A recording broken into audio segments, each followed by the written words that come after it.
some as manipulation, but most are asking, where do we draw the line between faith and foolishness?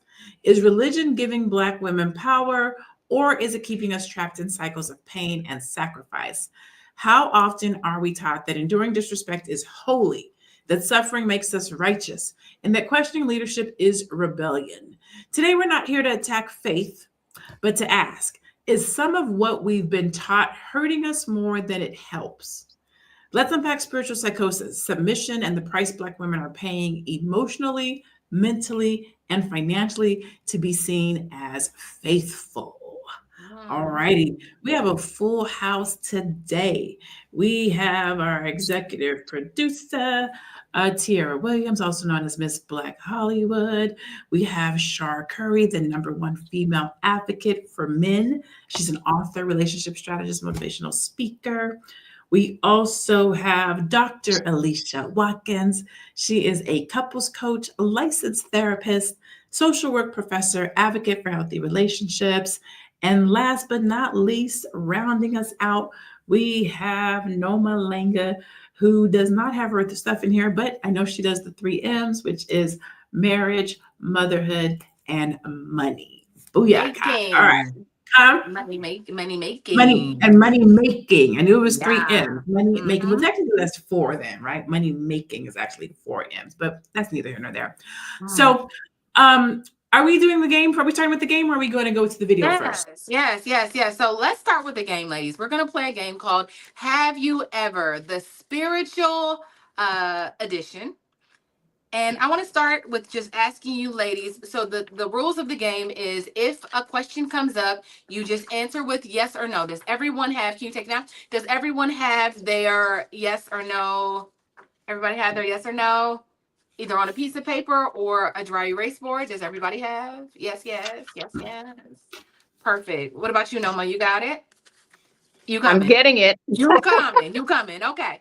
Let's start with our first question. Have you ever prioritized loyalty over your freedom because you believe leaving was against God's will?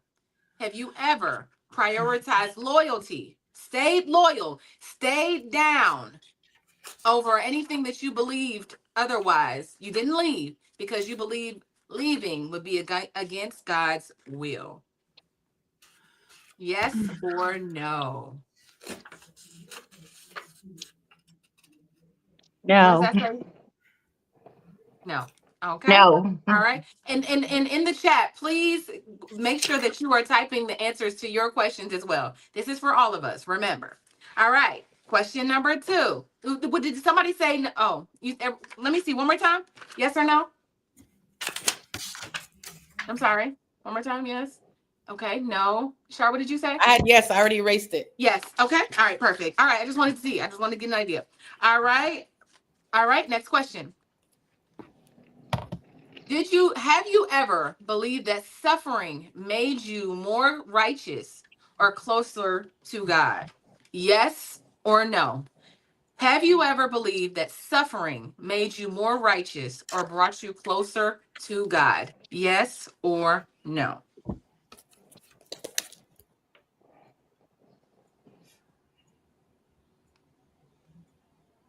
Okay.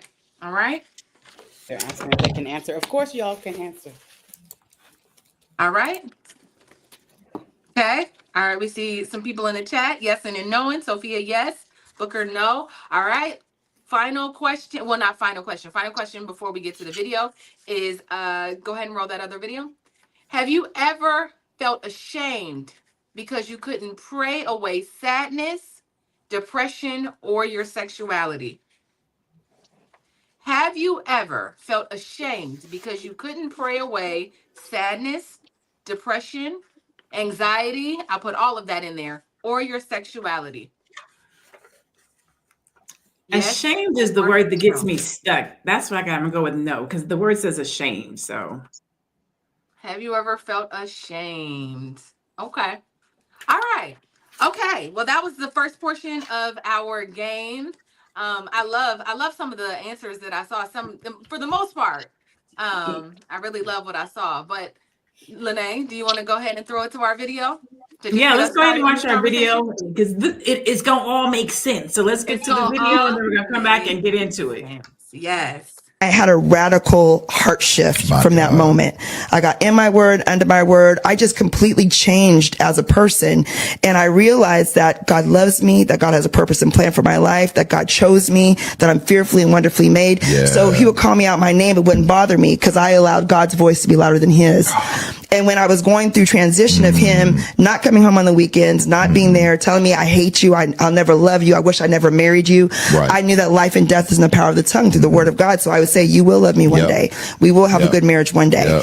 And although he would go out for weekends, I would literally help him get ready to go meet a side chick by ironing his clothes and getting him ready for the night. And these are all things I was graced to do. I would not encourage anybody to do that unless you are graced by God to do this. But once I knew who I was, I realized, oh,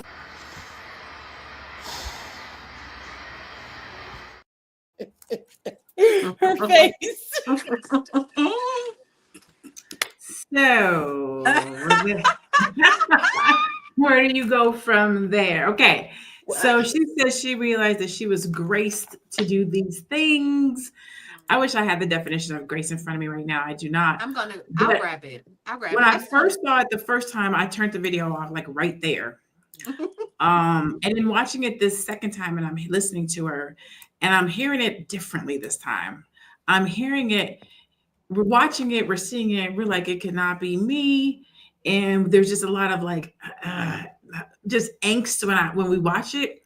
But now I'm watching it and I'm hearing, well, it's the same as, people say in order to be married for 50 years, you got to go through some things. And some of these things are not going to be beautiful, right?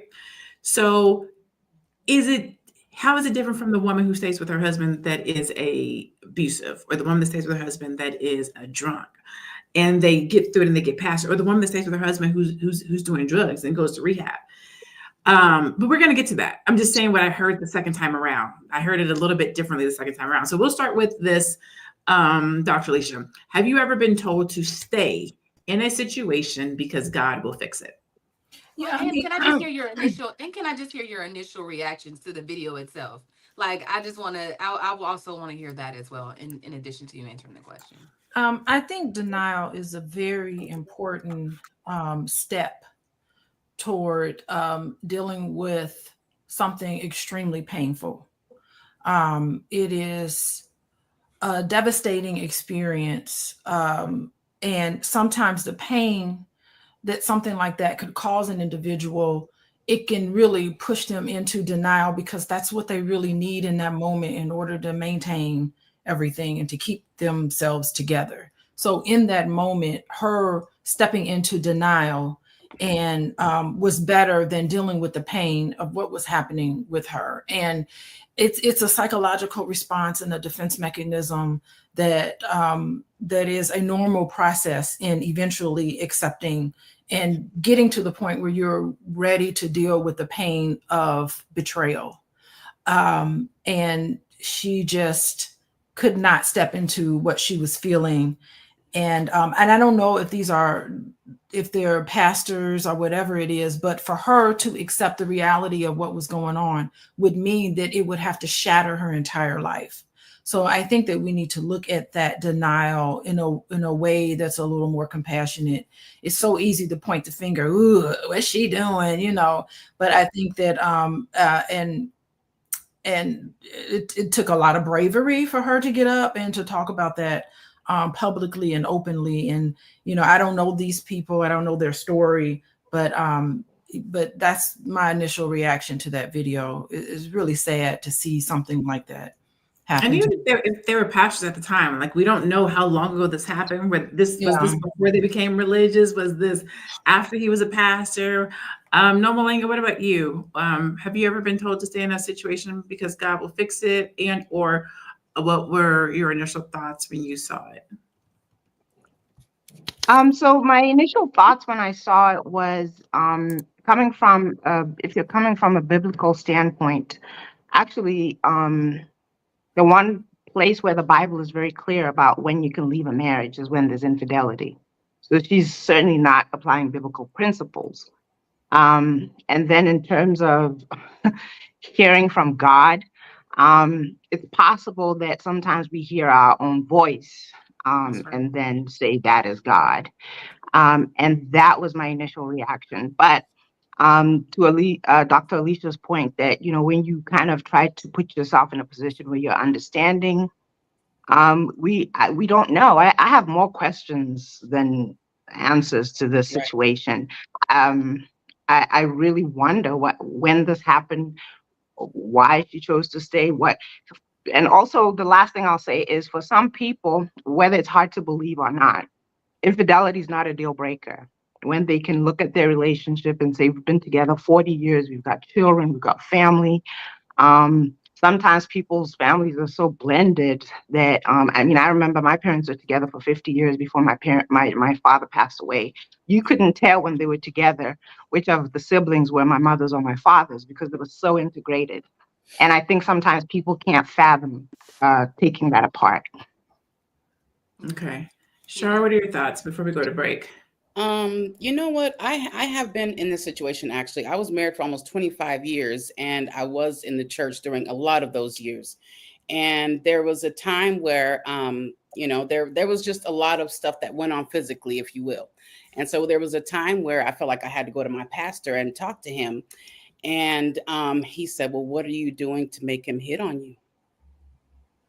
So, like there's this certain thing in the church where a lot of times, even the headship of said, religion, I'm going to call it religion. They will say things that make you second guess yourself, even though it's not right. I had the elder women in the church saying, oh, well, you just need to anoint his side of the bed and pray for him. And you need to go through all these different measures, did all that and still nothing changed. But at the end of the day, as far as her hearing from God, we don't know what that looks like because it is a relationship between her and God, right? So, and like no one said, I have so many questions. Gotcha.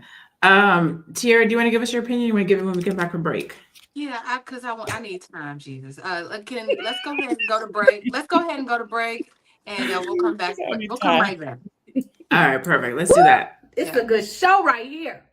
But I'm biased. If you are just tuning in, you are watching Fly Nubian Money, where we help you master your mindset and maximize your money. My name is Tiara Williams. I'm also known as Miss Black Hollywood, and I'm the proud producer of this show because it is lit.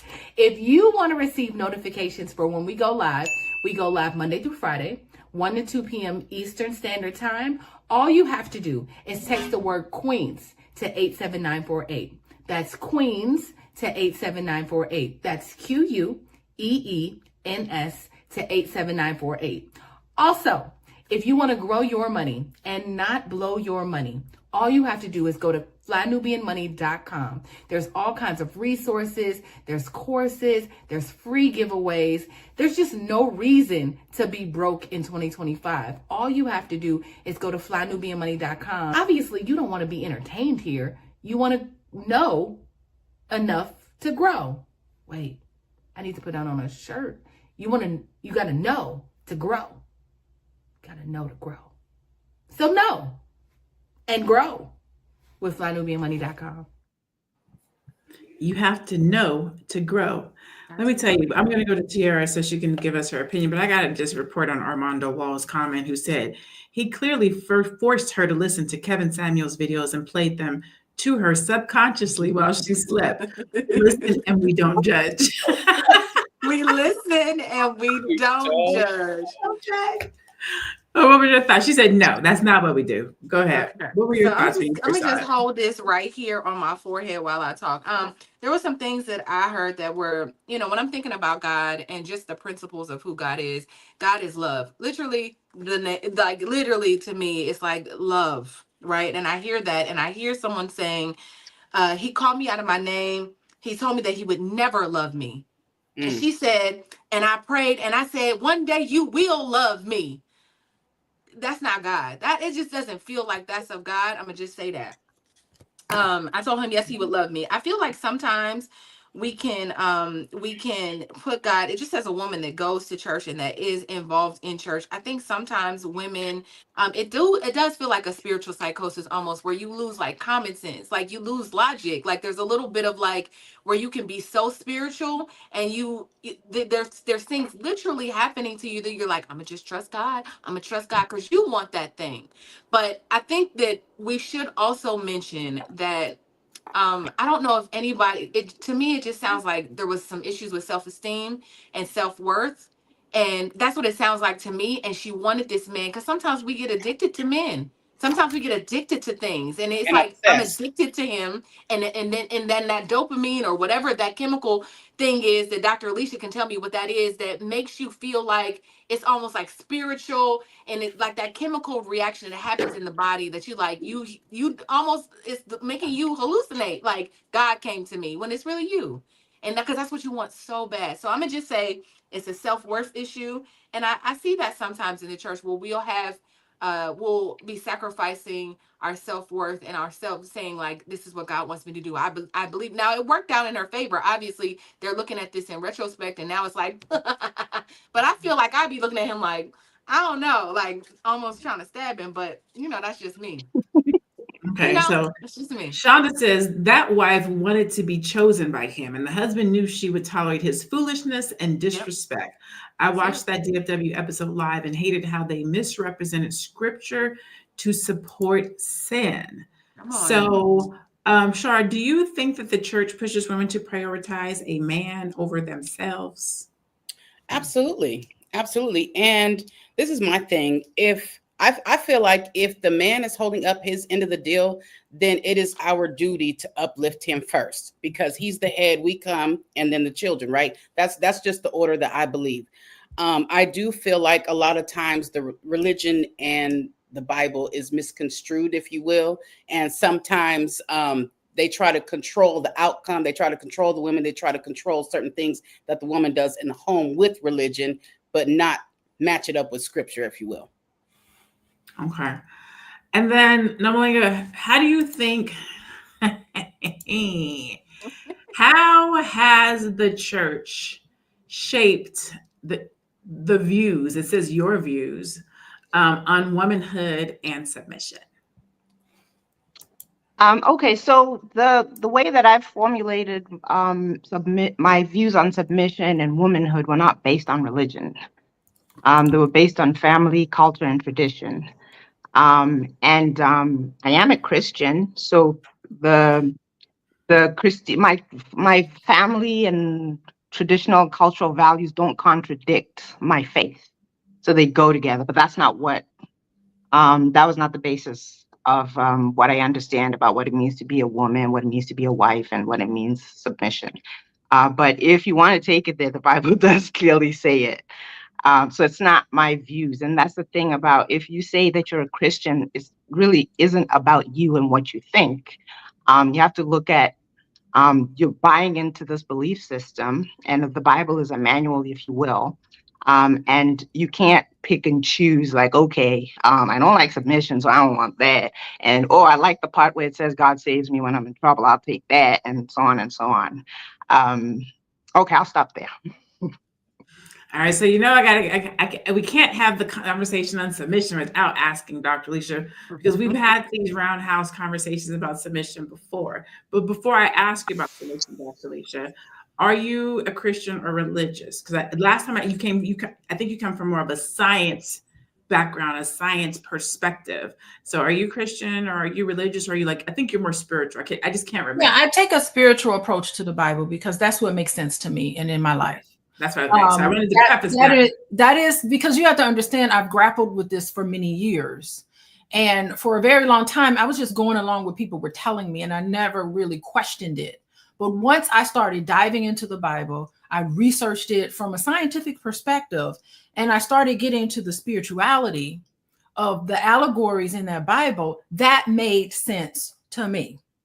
So that is what I go by. And there are no contradictions, because if I look at the Bible literally, it smacks in the face of too many contradictions. And my brain just can't deal with holding two separate things like that. And it wasn't making sense to me. And I like things to make sense. But when I started looking at the Bible as an allegory, as a spiritual development that happens with ourselves, then that's where I personally got a lot of growth, a lot of meaning from it.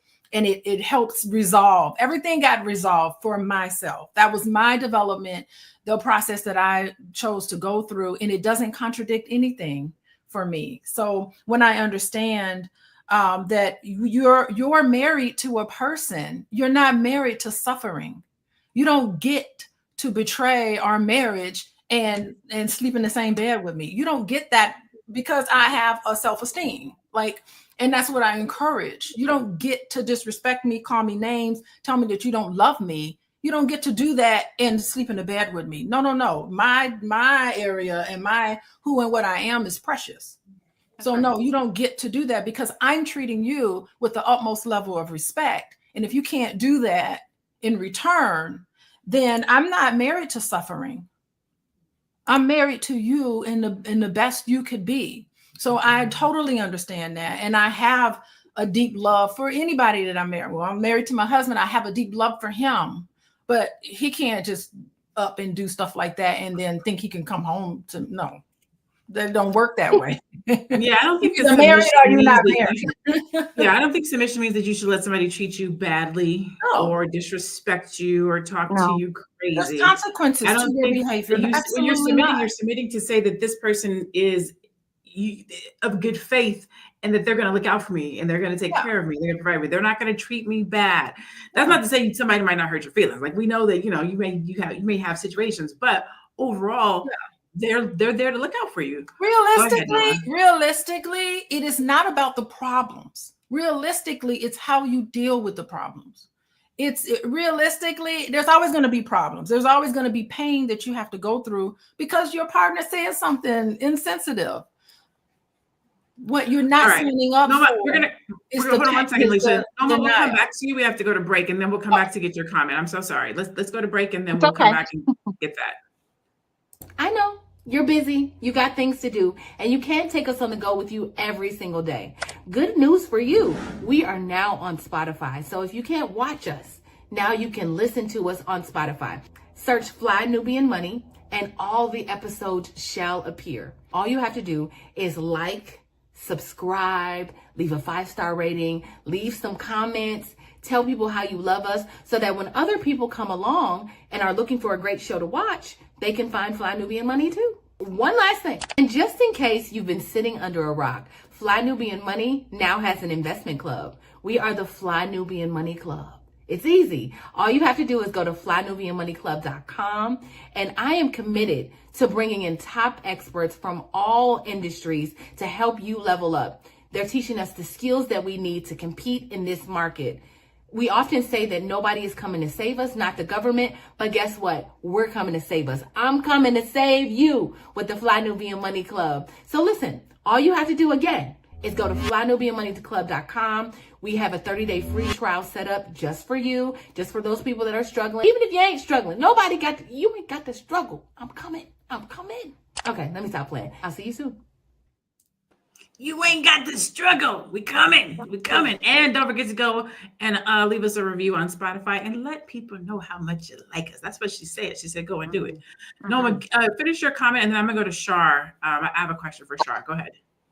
Okay, I was going to say that it's very important to understand that when we talk about submission, talking about a woman submitting, there's a caveat or lots of caveats that come before that submission. If you're going to look at from a traditional standpoint, a woman can never submit to a man who doesn't have elders above him, that if he is not acting right, he's accountable to them and he should be held accountable. And it's also advisable that when he's in a bad situation, it's okay to leave the household until he corrects himself. So you don't commit yourself to rubbish, and even if you do choose to submit, again, you're submitting yourself to a man who's worthy of that submission. You don't take any old fool off the street and then throw submission at him. You will get hurt. you will get devastated. It's very, very dangerous. So I think it's very important to understand that there's a lot of caveats before you can kind of surrender or submit yourself to a specific man or to your marriage or that unit. All right, cool. Shar, do you think that there is a difference between faith and blind loyalty in relationship or otherwise? Okay, so when it comes to faith, we can have faith that something will be done, right? But when it comes to, you said benign loyalty? Blind loyalty. Oh, blind loyalty. Okay, so when it comes to blind loyalty, I will say this. I feel like that is someone that does that may have a low comprehension level, a low psychological and emotional intelligence level. So when we look at it like that, we have some people that will be loyal to something that they don't understand or that they don't comprehend. So with that being said, we can have faith, like I said, we can have faith that something may happen or will happen, but at the end of the day, we can also have a certain mindset and perspective that causes us to have blind loyalty to something that we should get rid of. Okay. Tara, what about so a lot of times when we believe we're hearing from God, right? So we're showing up at situations and we're like, God told me to do this. First of all, let me say it took me forever to hear from God, a very long time. And then when I did start to hear from God, I used to always question myself, like, is that me? And so I would do things like, if I heard from God, I would then talk to myself in my brain to see, like, okay, is that me or is that you, God? And if sometimes the response would come back, and other times it would just be me, and I'd be like, okay, I'm talking to myself. But how do we differentiate healthy spiritual guidance from manipulation or literally just hearing ourselves talk to ourselves?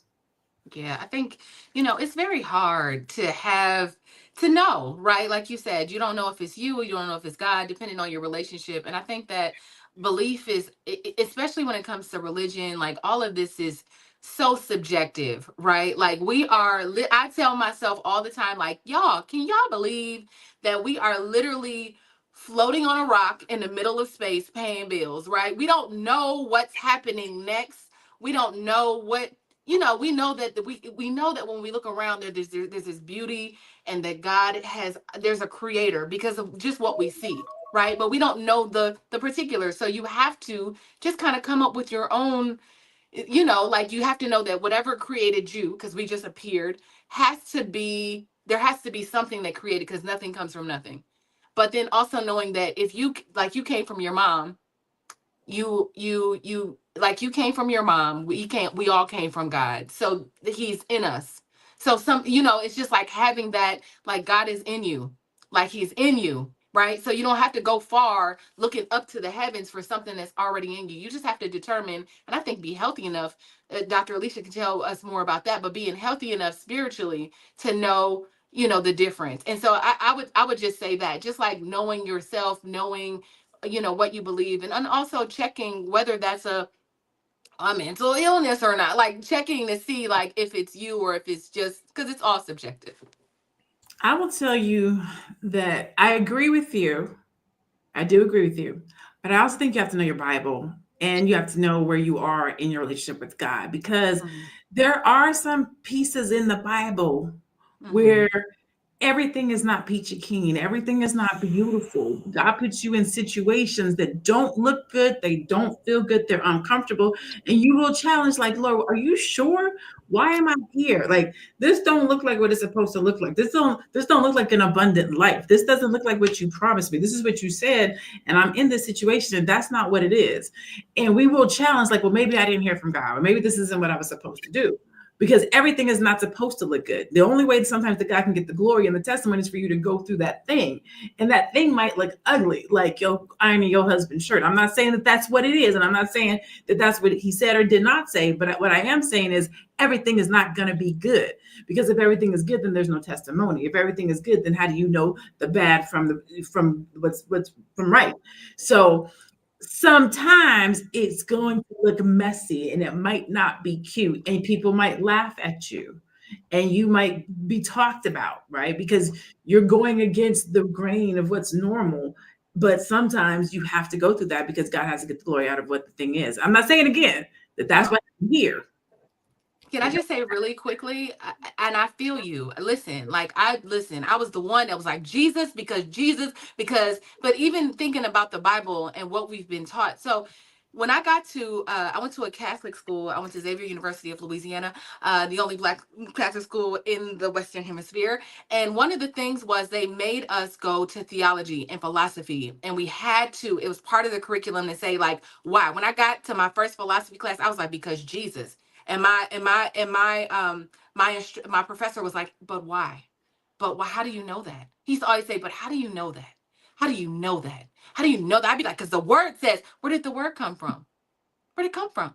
Who wrote it? Who's the word? Who's Matthew? Matthew who? I was like, and after a while I stopped. And then I took like a sabbatical where I went and studied everything. And there's so many similarities between all of the words and all of the religions that it made me. And I came back to Jesus. I'm not saying whatever, but I'm just saying that we have to just understand that there's a book full of parables, and that we're it literally, like when I think of Noah, I don't think Noah really got on a boat. I'm not gonna front. I don't think he got on a boat and was herding lions. Can you imagine?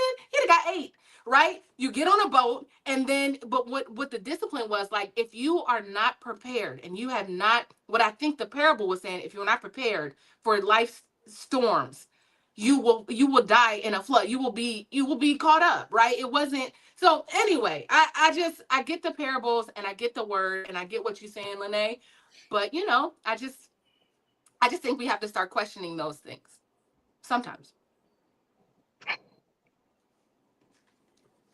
I can't hear you. Are you talking? I am talking. I'm sorry. Oh. I was saying that let's get ready to go to the game. I know we have some more questions, and we have more videos too, and we have stats. Yes. The thing about, and this might be a conflict, but the thing about the Bible and spirituality and or religion is if you start questioning too much, you'll start questioning a lot more. So there are certain things that I do question, and other things I'm like, I'm not going to go down that rabbit hole, because that's going to start unraveling certain things that I do not want to have unravel. What I do is I look at my life, and I look at how it is, and I know where I started, and I know how I got here. And what I will tell somebody is, you just got to me too late. If you try to talk to me about anything that has to do with my faith, you got to me too late, because I know where I could have ended up. I should be dead. I'm not. I should not be in my right mind. I am. I should not be sitting here talking to you guys with a PhD in Cornell, getting my business accelerator. I should not. I should be somewhere real crazy, if not dead. And I know that is only because of God, right? And so because of that, there's a lot of things that I do not question. So I guess some of it is blind faith. Like a blind faith. Is that blind faith? Blind faith. Go ahead. Let's go to our questions. What's our next set of questions? All right, let's get into it. Hallelujah. Let's get into it. So can I have that next question? All right, here we go. All right. Have you ever been told to submit to a man without him being held to that same standard? Have you ever been told to submit to a man without him being held to that same standard? In the chat, give us questions. Have you ever been told to submit to a man? By who? Sure. Anybody? I mean, have you ever been told to submit? That's the question. Give it to me again, Gwen. Have you ever been told to submit to a man without him being held to the same standard? Did he not have to submit to you? Was there reciprocity in that submission? Have you ever been in you can even tell me, have you ever been in a relationship where you submitted to somebody that had not submitted to you? That's a weird one, but I'll go with no, I guess. Okay.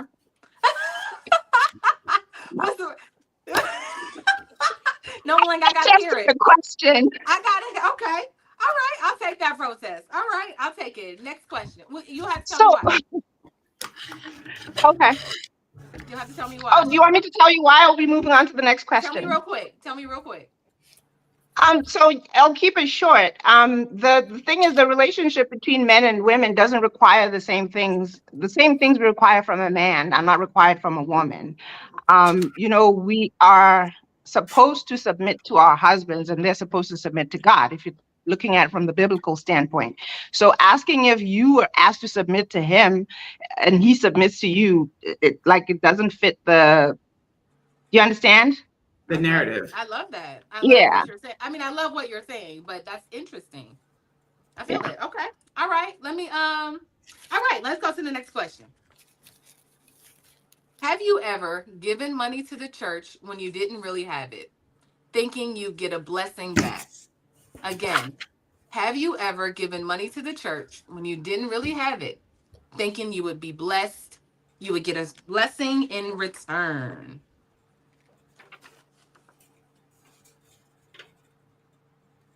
Okay. Sure, you put an LOL at the end. Say yes, man. I definitely did made a sacrifice. Last question, and then we're gonna go to the next video. Have you ever worked for free or served at the church and got nothing in return? Have you ever worked for free or served at a church and got nothing in return? That's a loaded question. Yeah, no. I always It's not give everything service in if you're church up expecting God. something in return. Exactly. That's what I'm saying. Like the service, like there's Really It's a protesting the spiritual question. return. Yeah, it's a spiritual return. I don't know. Yeah, All it's right, not. okay. It's not service if you're Yeah. expecting something back. Correct. Yeah. You're right.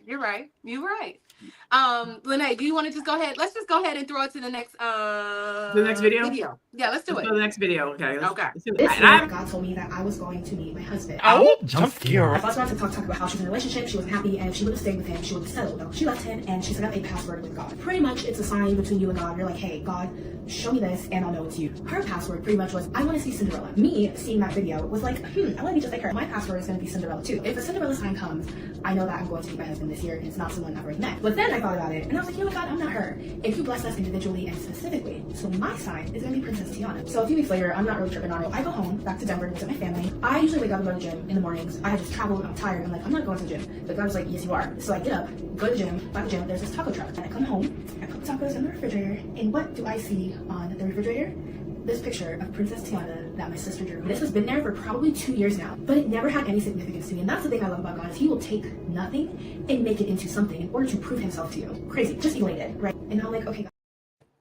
Okay, so let's talk about what that is. Signs and wonders. Let me explain what was happening, y'all, because it was going a little Please, fast. because it was going so fast, and I know. please. So basically, what she was saying was that she asked God, she gave God a password to let her know that, to give her basically a sign that it was him sending her husband, right? So she was like, so her password was Princess Tiana. And so she said, as soon as she went over, her family's house, there was a Princess Tiana on the refrigerator. And then she would go to different places and see other Disney characters. And so finally, I guess she met a man, and he said something about Cinderella. He said something about Cinderella, and she was like, oh, this is my husband. So that was it, but it was going really fast. So God said, look at Dr. Alicia's face. Listen, I want to go to Dr. Alicia just because. What is that face for? You know, I remember Risa Tisa. Remember Risa Tisa, who the F did I marry? Mm-hmm. I remember her going through something like this, thinking that was the husband for her. I think this is the real issue. The issue is that we need to, submission is a good word, but I think we also need to think about suppression and what it does to us physically. There's so many Black women out here who have autoimmune diseases, heart disease, all of these physical health issues. In studies are out there that is directly tied to suppression of how you feel, not being able to express your real feelings, how you really feel about the pain that someone caused you. And the more you're in denial and the more you suppress how you feel, it's going to come up somewhere, and it comes up in physical health issues. Yeah. And so what we need to do is we need to understand that we have problems, all of us, understand that there's pain that we have to go through in this life, but you are not signing up to suffer from it. And the more you suffer and the more you suppress, psychologically, it really takes its toll on your mental health. In turn, it shows up in your physical health. And so that's the reason why Black women have all of these diseases. We have got to stop using religion and the Bible to ignore real, true feelings and emotions that's happening for you. And I think if anybody goes to a church and they're telling you that, you need to discharge that church and go find something else that is more validating of your experience, because we're dying from it. All right, we're going to take a break. When we come back, let's look at some stats. Are you a Black business owner looking to expand your reach? Well, has Fly Nubian Money got good news for you? We are building a Black business directory to connect you with customers who need your services. And here is the best part. It is absolutely free. Email us at info@realvirtual.net. Send us your business name. Tell us a little bit about what you do, what services you offer, your website address, and your contact information. That's it. Together, we are going to build and circulate the Black dollar. Get listed today and start connecting with people who are probably already looking for you. They out here looking for you. They're looking for you. Let's look at some stats. Let's look at some stats and see what's going on in a church. So flynubianmoney.com says that 83% of Black women say religion is very important to them, and Black churches are predominantly filled with women, but nearly all church leadership is male. Okay. Only 15% of pastors in Black churches are women, despite women being the majority of attendees and volunteers. And despite economic hardship, Black Americans are among the most generous tithers. Some give up to 10% or more of their income to the church, often at the expense of their own financial stability. Black women are less likely to seek therapy due to religious teachings that equate faith with endurance and praying it away. So the question I have is not right. Go ahead, Tiara. I was just going to ask, actually, I wanted to, can I ask Shar the question about emotional suppression? Because I love what Dr. Alicia said, and it made me think of Shar saying she stayed in a 25-year marriage. Are there times when you felt like that, like, let me just endure, like these ideas? Did you feel like that? And how long before you said no more? Absolutely. And before I left 6 years ago, I left 5 times prior to that.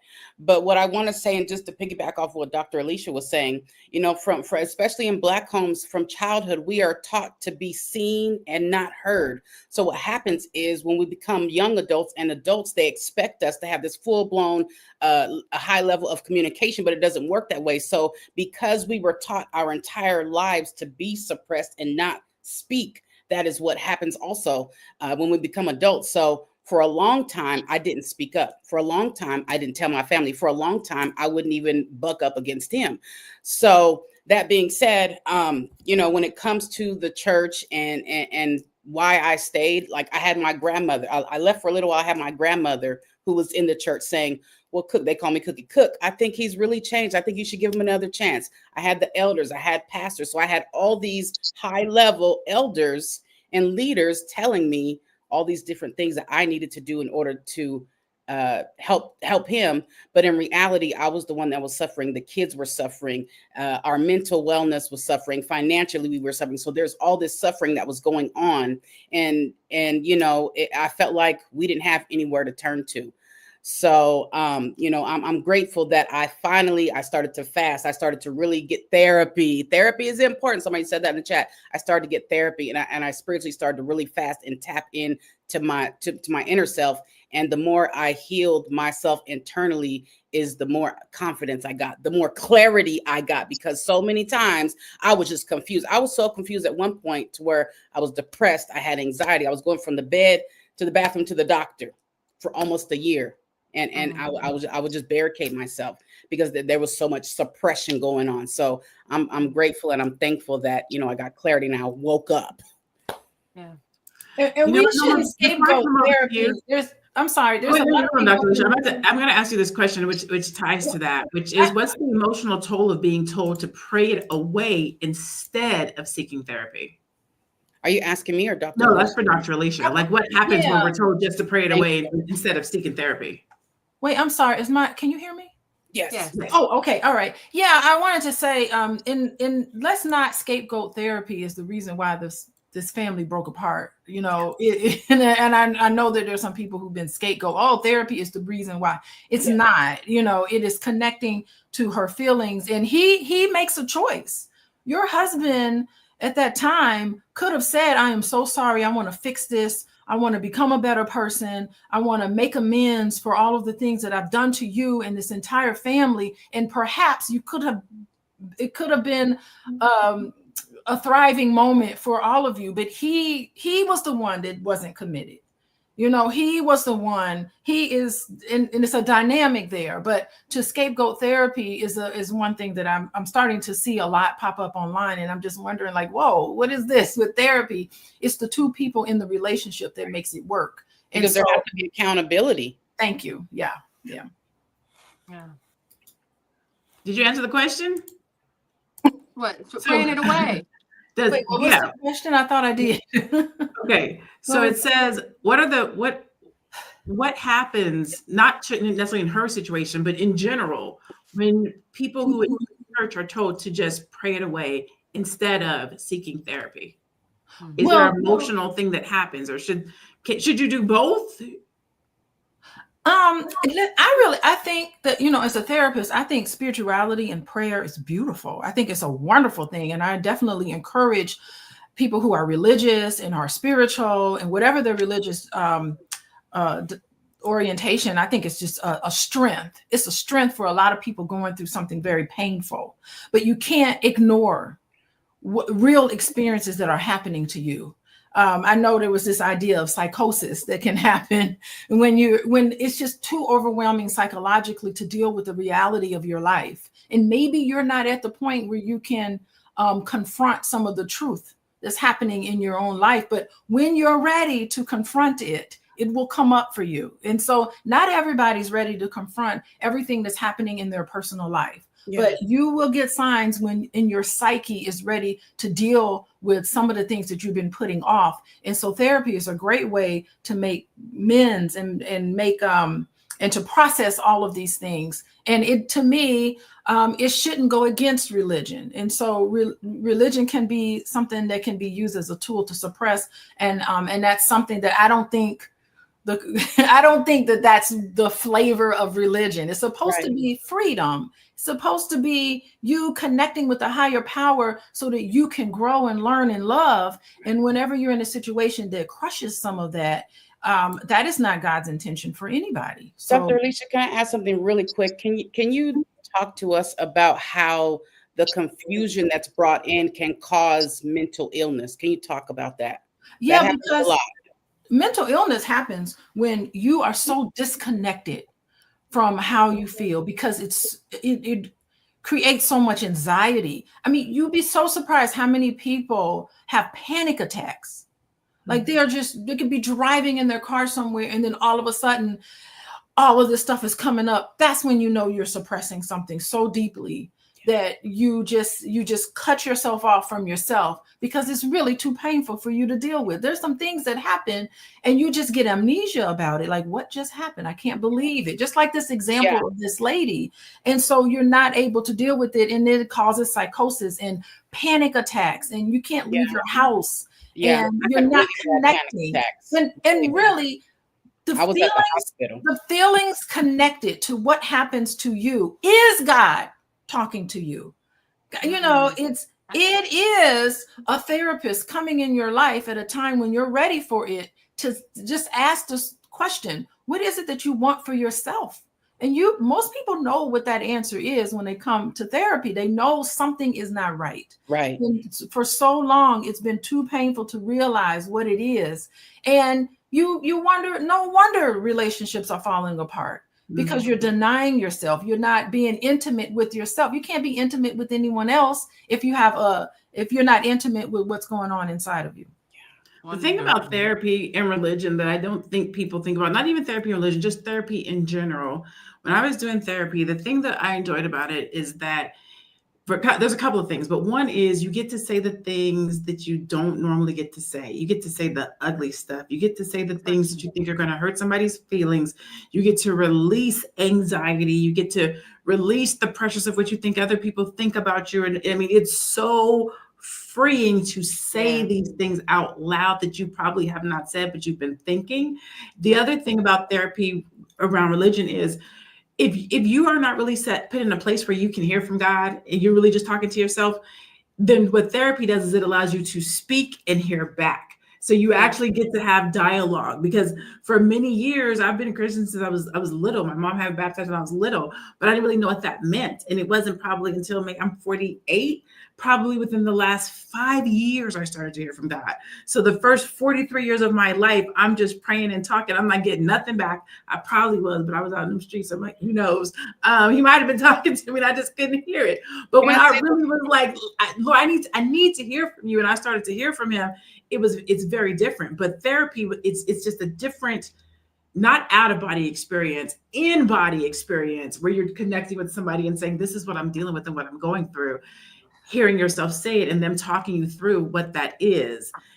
And people think that, I have a friend who always says, you're just going there, they're going to tell you what to do. They don't. Like, literally, you get to hear yourself talk, and you get to hear yourself talk through things. And it's call and response. Well, what did you think about that? Well, how'd that make you feel? Yeah. Well, did it? And before you know, you'll be like, oh, I didn't even realize that. Like, it's just an awakening of self that is really so quick before we go to break. Wait, because I got to listen. No, y'all, no, don't say nothing else.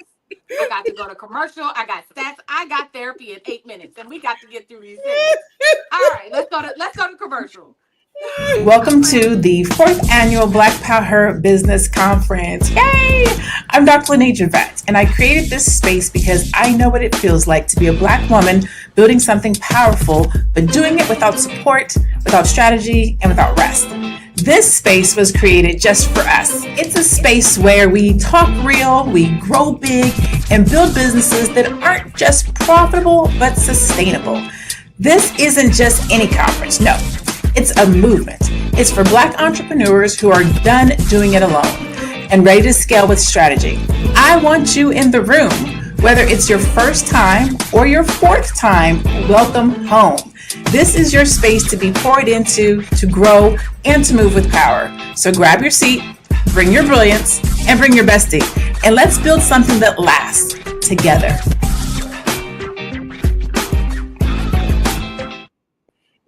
And that chick is cute. Who's that chick with the short out? She's so cute. Really, can I say something really quick? When it comes to therapy, just because you start off with someone doesn't mean you have to stay with them. Find somebody that works for you, or else therapy won't.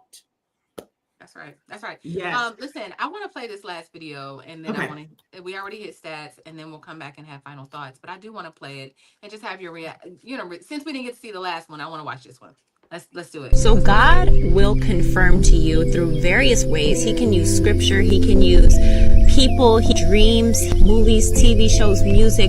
God will confirm to you and send you signs to let you know that this is sent by him and this is ordained. God spoke to me through various stories in the Bible, and God confirmed my husband was the one through a Disney movie. And I know a lot of you guys are going to say Disney's demonic, but look, God can use anything to reveal something to you. All right, let's get to your questions. Oh yeah, let's get to these questions. That's right. I forgot I had them messing with y'all. All right, give it to me. All right. Have you ever waited for your Boaz, which means the one, because you were told he would come if you just stayed patient? Have you ever waited for your Boaz because you were told he would come if you just stayed patient?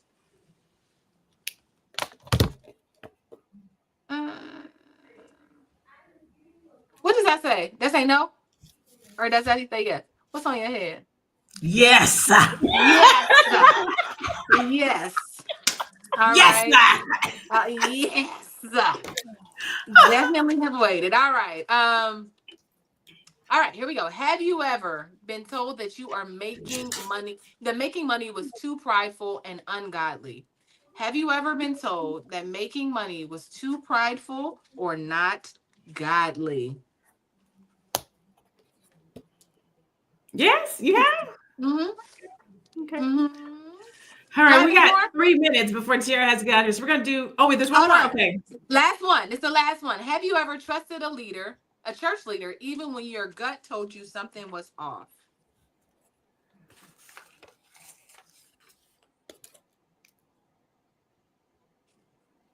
Okay. All right. So that concludes our game. Have you ever? Thank you guys for playing. You have won a consolation prize of just being. Good job. Good job is a consolation prize. You did a good job. Good job. All right, All so we're gonna do a very quick round robin with our final thoughts. If we can keep them under 30 seconds, that would be great, so we can close on time today. I will start with you, Noma Lenga, if you would like to give us your final thought and tell people where they can find you. You're on mute before you start speaking. Yep. You're still on mute if you are speaking. No, you're still on mute. There you go. I'm gonna say that the overwhelming thought that I've had through this whole segment has that I wish we had a pastor on this panel to kind of break down some of these things and help us understand better from a person who's really studied and is deep in the word. But I will say this, that my observation has been that a lot of times we're getting advice or getting information from human beings who have their own biases, even though they're church leaders or whatever they are. And that can lead us astray, that can cause us to have God misrepresented and really lead us into some dangerous situations. I believe that woman we were listening to, the original one, was talking about ironing shirts. I think she was just in danger.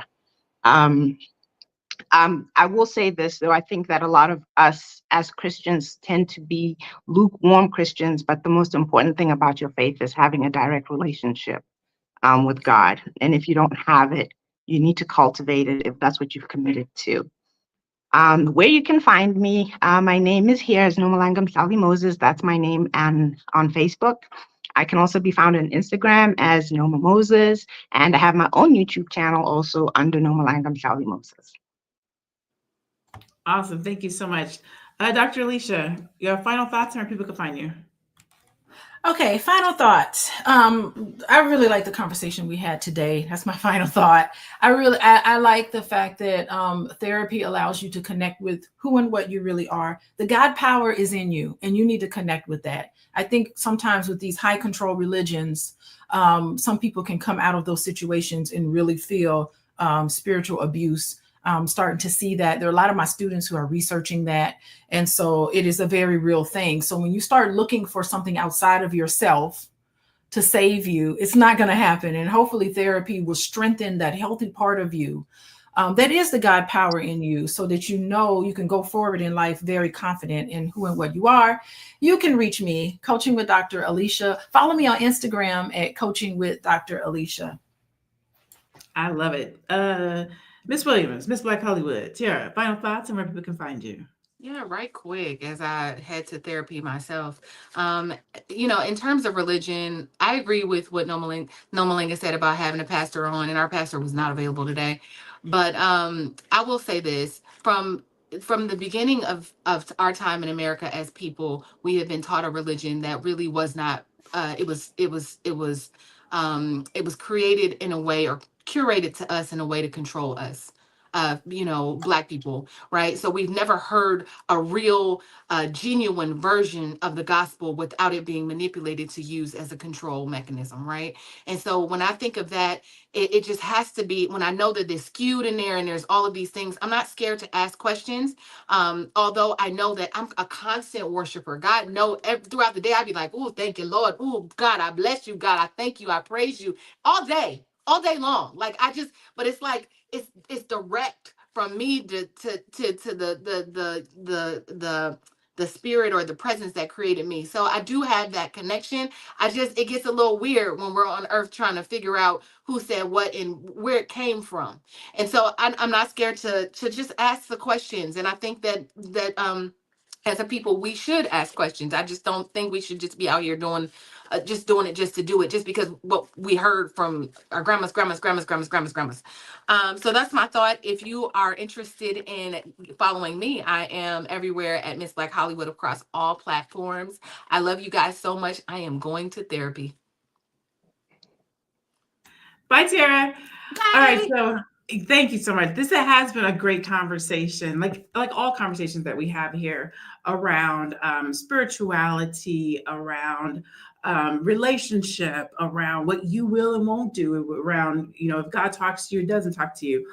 I want to be careful how I make this pivot, because I don't want to say that God is telling you to come to my event this weekend, because that would be rude. What I will say is that God uses me as a vessel to help encourage, empower, and support and teach my community. That I can say, okay? I know in my heart of hearts that what I do is ordained and that it's what I'm supposed to do. And so if you are an entrepreneur, if you want to become an entrepreneur, if you've been an entrepreneur, if you're struggling in your business and you want to be in a room full of Black people, of Black women who are doing good business, networking, talking the talk, walking the walk, but also prayed up, right? Who show up prayed up, ready to give you what you need. Come check us out this weekend. You can go to blackpowher, POWHER.com.